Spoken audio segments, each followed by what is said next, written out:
வணக்கம், இது நம்ம பூச்சாண்டி ரிவ்யூஸ். இன்னைக்கு நம்ம பார்க்க போற படம் தி பிக் சிட்டி, அதாவது மாநகரம். இது நம்ம சென்னையை பத்தின கதைங்க. இந்த படத்தோட டைரக்டர் லோகேஷ் கனகராஜ். இவருக்கு இது ஃபர்ஸ்ட் மூவி மாதிரியே தெரியலங்க, அவ்வளோ சூப்பரா இருந்துச்சுங்க. ஸ்கிரீன் பிளே அண்ட் டைரக்ஷன் ரொம்பவே புதுசா இருந்துச்சு. இந்த படத்துக்கு இவரோட ஃபுல் எஃபர்டைம் போட்டிருக்காருன்னு நல்லாவே தெரியுதுங்க. ஒவ்வொரு சீன்லையுமே ட்விஸ்ட் அண்ட் டர்னுக்கு பஞ்சமே இல்லைங்க. ஸோ போரிங்கிற பேச்சுக்கு இடமே இல்லைங்க. இப்போ நம்ம பார்க்க போறது இந்த படத்தோட கதை சுருக்கத்தை தாங்க.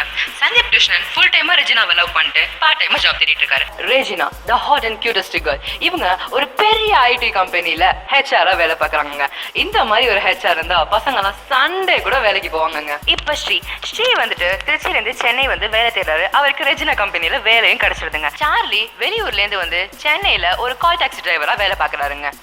நம்ம முனிஸ்கார் இந்த படத்துல என்ன மாதிரி கேரக்டர் பண்ணிருக்காங்கன்னு பாத்தீங்கன்னா, நானும் ரவுடி தான் அப்படிங்கிற மாதிரி தாங்க பண்ணிருக்காங்க. இந்த படத்தோட சினிமோட்டோகிராஃபர் எஸ்.கே. செல்வகுமார். இவரோட சினிமோட்டோகிராஃபி இந்த படத்தோட ரைட் ஹேண்டா இருக்குன்னு தாங்க சொல்லணும். இவரு சென்னையை ரொம்பவே யதார்த்தமா படம் பிடிச்சிருக்காருங்க. இந்த படத்தோட எடிட்டர் பிலோமின். இந்த படத்துக்கு சினிமோட்டோகிராஃபி ரைட் ஹேண்ட்னா இவரோட எடிட்டிங் லெஃப்ட் ஹேண்ட்னு தாங்க சொல்லணும். இந்த கதைக்கு தேவையானதை கச்சிதமா கட் காப்பி பேஸ்ட் பண்ணிருக்காருங்க. இந்த படத்தோட மியூசிக் டைரக்டர் ஜாவித் ரியாஸ். இந்த படத்தோட பாடல்கள் மனசுல நிக்கிற அளவுக்கு இல்லைனாலும் இந்த படத்தோட பேக்ரவுண்ட் ஸ்கோர் படத்தை அடுத்த லெவலுக்கு எடுத்துட்டு போயிருக்குன்னு தாங்க சொல்லணும். இந்த படத்தோட அவுட்லைன் பாத்தீங்கன்னா மொத்தமா 5 கேரக்டர்ஸ். இவங்க 5 பேருக்கும் சம்பந்தம் இல்லை அப்படிங்கறதுனால கதை 5 களமா பிரியுதுன்னு சொல்ல முடியாதுங்க. ஒவ்வொரு களமும் இன்னொரு களமோட சார்ந்தும் தொடர்ச்சியாகவும் தாங்க இருக்குது. இந்த படத்துல நடிச்சிருக்கிற ஒவ்வொருத்தருமே அவங்க கேரக்டரை உள்வாங்கி ரொம்பவே யதார்த்தமா நடிச்சிருக்காங்க. படத்துல அவ்வளவு லூப் ஹோல் இருந்தாலும் எங்கேயுமே கன்ஃபியூஸ் ஆகாத படி டைரக்ட் பண்ணிருக்காருங்க நம்ம லோகேஷ் கனகராஜ். லாஸ்டா ஒருத்தர் சந்திக்கிறாங்களா இல்லையா அப்படிங்கறதாங்க இந்த படத்தோட கிளைமேக்ஸ்.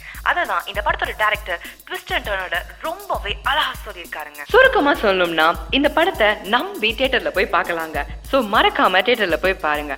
அதுக்கு முன்னாடி இந்த ரிவ்யூ உங்களுக்கு பிடிச்சிருந்துச்சுன்னா லைக் பண்ணுங்க, ரொம்ப பிடிச்சிருந்துச்சுன்னா ஷேர் பண்ணுங்க, ரொம்ப பிடிச்சிருந்துச்சுன்னா சப்ஸ்கிரைப் பண்ணுங்க.